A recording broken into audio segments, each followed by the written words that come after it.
आजम खान के जौहर यूनिवर्सिटी का मामला जिस तरीके से तूल पकड़ा और देखते ही देखते पूरे देश की नजर इस मामले पर आ टिकी। फिलहाल हाल ही में कुछ बड़े फैसले आए जिसकी वजह से माना गया है कि कुछ दिनों के लिए राहत तो मिली है, लेकिन भविष्य के नजरिए से तमाम चिंताएं जताई जा रही हैं।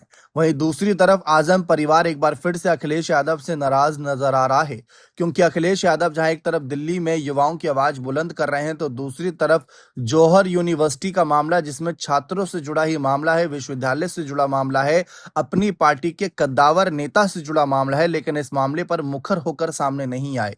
अभी तक उनकी रामपुर दौरे को लेकर कोई खबर सामने नहीं आई, लेकिन इस बीच मायावती सामने आई। सोशल मीडिया के जरिए ही सही, लेकिन मायावती ने सरकार को कुछ नसीहत दी, कुछ सलाह दी इस मामले पर कि कैसे इन यूनिवर्सिटी को बचाया जा सकता है, कैसे छात्रों के भविष्य के लिए काम किया जा सकता है। आजम खान का भी तमाम जिक्र किया मायावती ने। देखिए, बहुत लंबे समय से इस बात की चर्चा चल रही है कि अब नहीं तो तब आजम खान मायावती की बसपा में शामिल हो सकते हैं, और मायावती भी समय समय पर ऐसे कहीं ना कहीं संकेत देती हैं, क्योंकि इस समय बहुजन समाज पार्टी को बड़े मुस्लिम चेहरों की आवश्यकता है।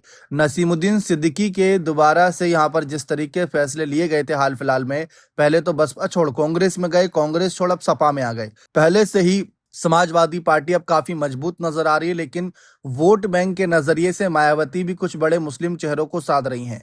माना जा रहा था कि उसमें एक नाम आजम खान का भी हो सकता है। आजम खान जब हाल ही में जेल से रिहा भी हुए थे, तब भी इस बात की बहुत चर्चा थी, क्योंकि उसी समय पर मायावती ने एक बड़ी जनसभा का भी आयोजन किया था। सबको लग रहा था कि उसी में आजम खान का भी स्वागत कर दिया जाएगा बसपा में, लेकिन ऐसा कुछ नहीं हुआ। आजम खान ने साफ इनकार कर दिया था।